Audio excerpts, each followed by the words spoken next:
What if I told you that nothing, not your boss, not your ex, not your bank account, has ever made you feel anything?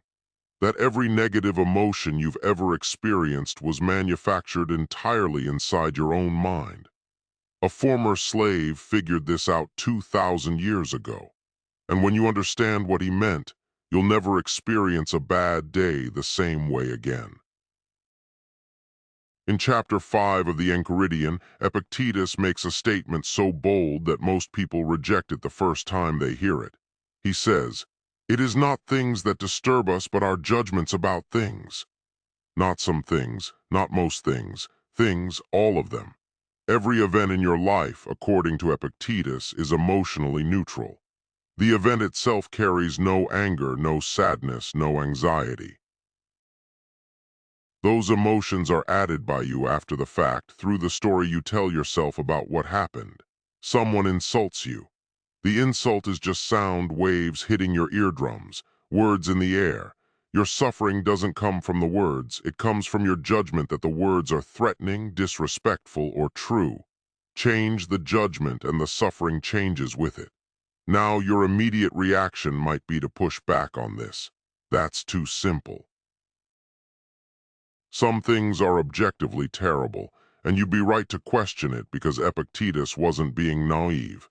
He was being precise. He wasn't saying bad things don't happen.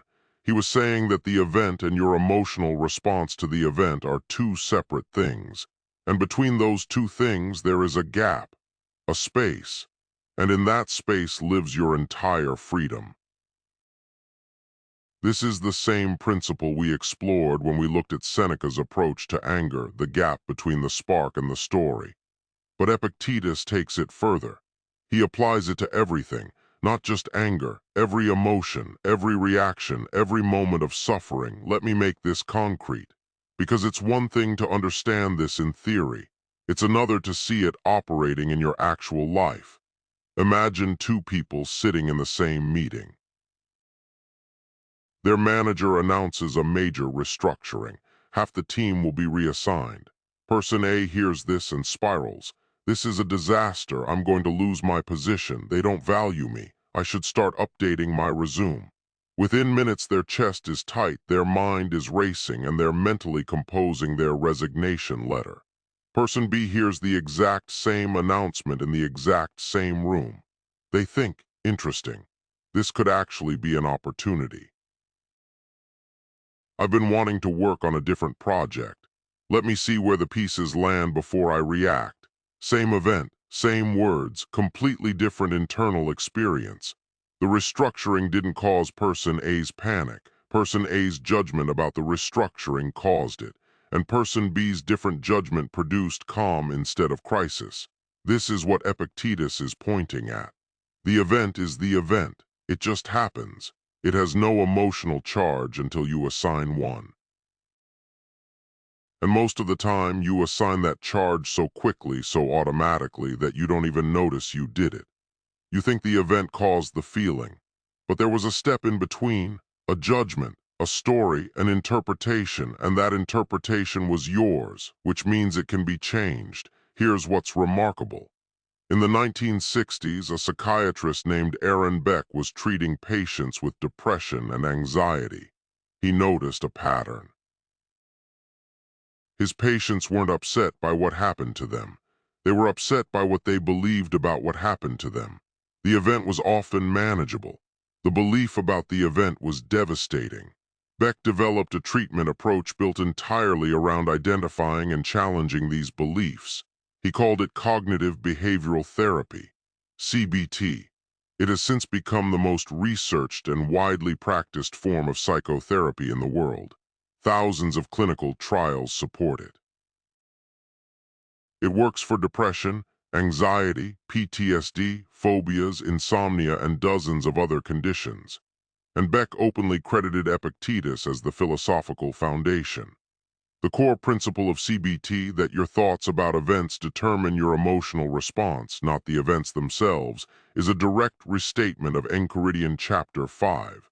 The same sentence, the same insight, written by a former slave in the 1st century and validated by clinical science in the 20th.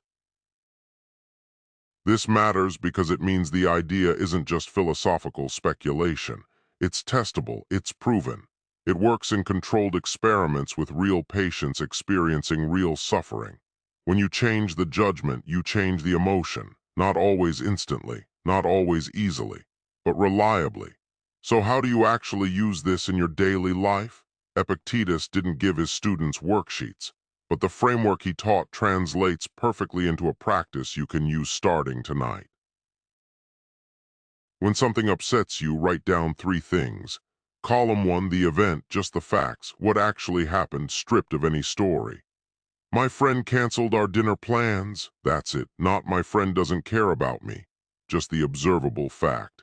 Column 2, your judgment, the story you attach to the event. This is where the emotion lives. She always does this. She doesn't value our friendship.